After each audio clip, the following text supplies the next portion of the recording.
আওয়ামী লীগের ক্ষেত্রে যেটা মানে হচ্ছে যে আপনার যেটা আমি ওর সাথে পুরোপুরি একমত, যাদের হাতে রক্ত আছে, যারা এই ফ্যাসিজম এনাবল করেছে, তাদের আগে বিচার হতে হবে।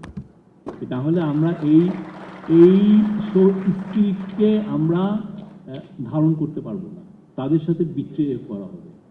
এবং আপনি দেখেন এই যে আমরা অনেকের মধ্যে আমরা আস্তে আস্তে কথা বলা শুরু হওয়ার কারণে এরা এখন বড় একটা গল্প নিয়ে আসছে। এদের মধ্যে কোনো অনুশোচনা নাই, এদের মধ্যে কোনো রিগ্রেট নাই, এদের মধ্যে একটা সরি বলার কোনো নাই, বরঞ্চ ওরা একটা বড় একটা গল্প নিয়ে আসছে কি 3000 পুলিশ মারা গেছে, তাই আমরা এই লোকদেরকে জাস্টিফাই করছি, মানে মৃত্যুগুলো এই বাচ্চা বাচ্চা ছেলে মেয়েদেরকে যে তারা যে নির্মমভাবে খুন করেছে সেটাকে তারা জাস্টিফাই করার চেষ্টা করছে। তো আমরা বলি যে আগে এটা বিচার হবে। আমি এই জায়গায় কোনো ধরনের কোনো রকমের কোনো হবে না, এদের বিচার হবে। যার হাতে রক্ত আছে তার সাথে কোনো দেনা পানা নাই, তার সাথে তাকে আগে ফার্স্টে বিচার করতে হবে। আমি এই জায়গাটায় ঠিক এই জায়গাটায় মাহাদি আমিনের কাছে আসতে চাই যে আমরা সংবাদ মাধ্যমে দেখেছি যে বিএনপির পক্ষ থেকে এরকম একটা বক্তব্য এসেছে যে আওয়ামী লীগকে নিষিদ্ধ করা পক্ষে বোধ হয় মানে কেউ কেউ এরকম বক্তব্য দিয়েছে। আপনি যদি আমাদেরকে, আপনি তো শুনবেন হাসনাত কি বললেন, শফিক সাহেব কি বললেন, শুনলেন একজন শহীদের বাবার কথা। মাহাদি ভাই আপনি বলেন।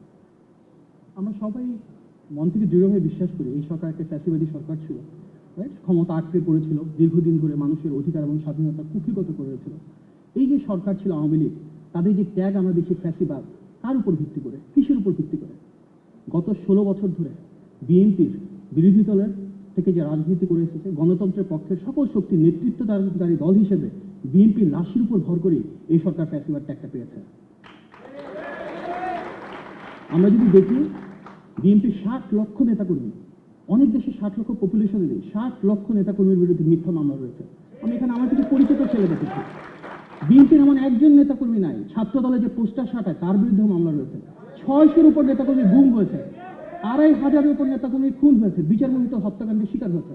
এই যে ফ্যাসিবাদ বিরোধী আন্দোলন শুরু থেকে শেষ পর্যন্ত একটা কনস্ট্যান্ট এলিমেন্ট ছিল, যারা নেতৃত্বটা মোটামুটি দিয়ে এসেছে, রাজপথে সবসময় সবল ছিল, সেটা বিএনপি, বাংলাদেশের গণতন্ত্রের পক্ষের শক্তির প্রধান ধারক হিসেবে।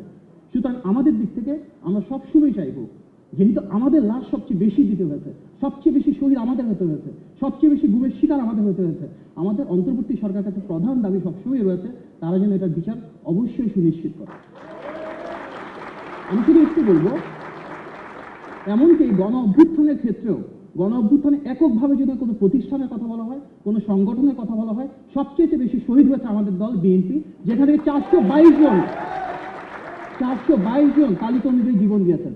আমি এখানে শফিক ভাই আছেন, ওনাদের প্রতি আহ্বান জানাবো, আমরা তো আমাদের তালিকাটা দিয়েছি, সরকার এত দীর্ঘ সময় লাগার কথা না, ওনাদের উচিত সারা বাংলাদেশ থেকে যারা শহীদ হয়েছেন সেই তালিকা প্রবর্তন করা, এবং আমরা যেটা বারবার দাবি জানাচ্ছি প্রত্যেকটা শহীদের পরিবারের যেন যথাযথ মূল্যায়ন হয়। বাংলাদেশ থেকে যতজন গণ অভ্যুত্থানে যতজন